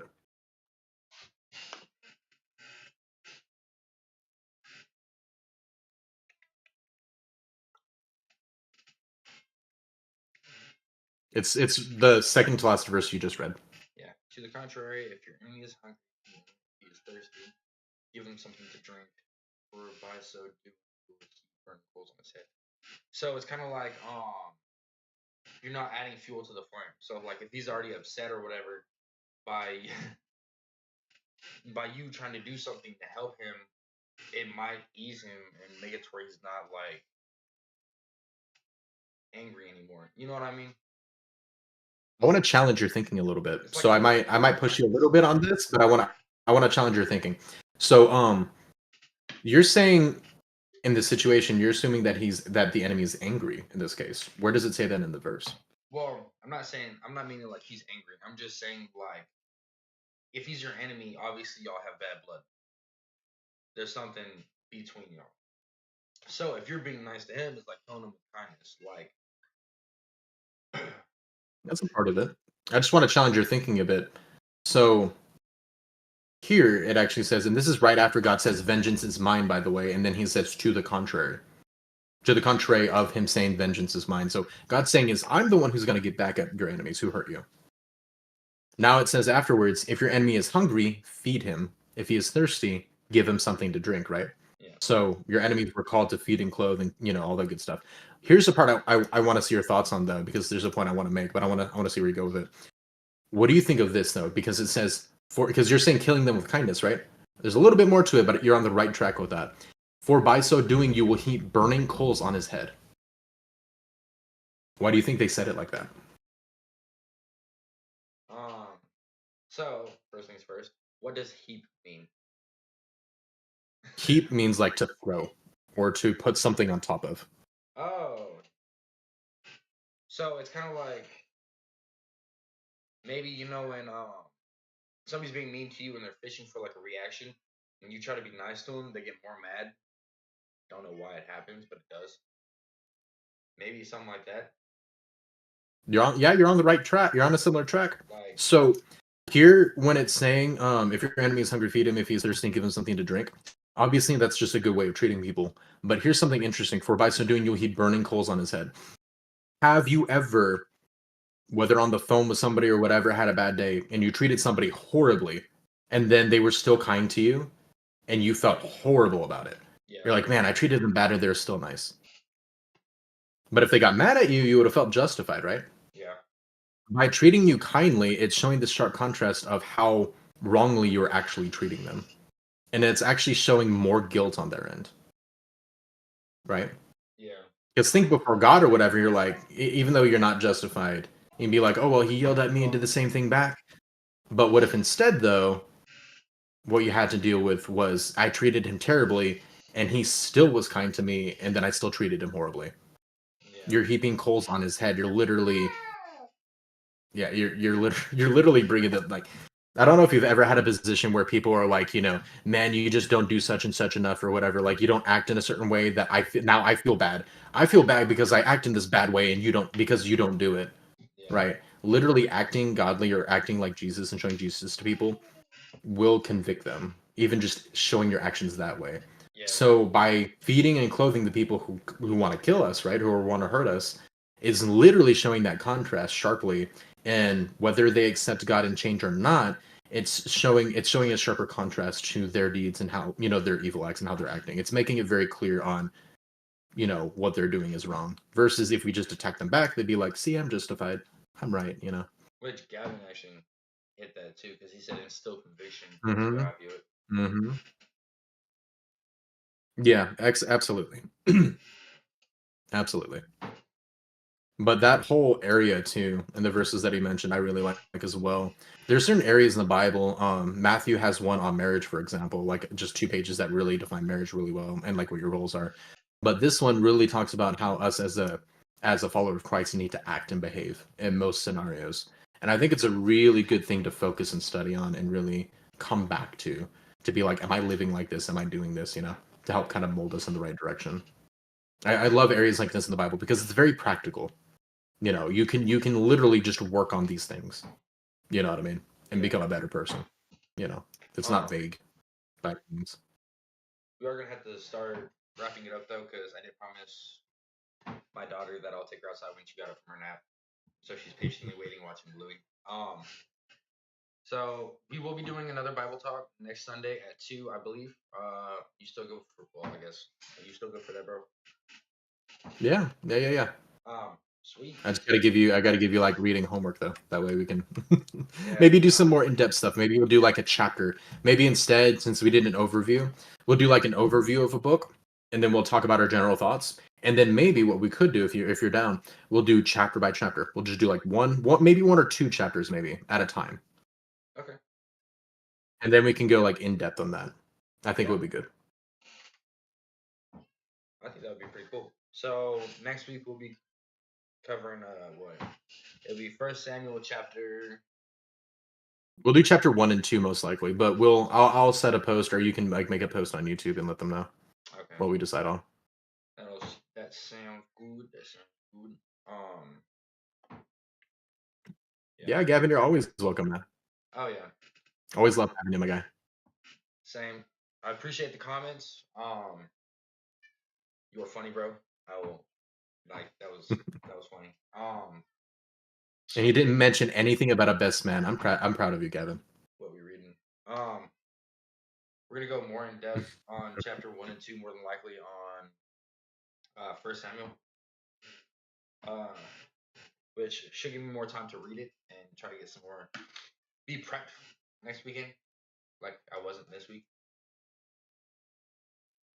But yeah, we're gonna try to hit 2 o'clock next Sunday. I'm trying to think what else. I might be streaming some games tonight. I think don't that know about yet. covers it. Huh? I was just gonna say I think that about covers it. Yeah. I did shout out your Poppy Playtime though earlier, which they did just finish chapter 2, so I do recommend you guys go check that out on his videos. Yes, thank you. What's up, baby? You want a drink? Where's your cup? You don't know? What opportunity, Gavin? Oh, I get it. Never mind. I know it. No, don't say it. I know what you're talking about. I know what you're talking about. Don't even worry about it. But but yeah, that'll be good, honestly. So I'm excited. I'm really enjoying these. I enjoy your talks. So Oh, yeah. I appreciate you having me on, and I appreciate you I being here. will catch you later. Yeah. Yes, sir. Thank you guys. As always, stay blessed. Catch y'all next weekend. Toodles.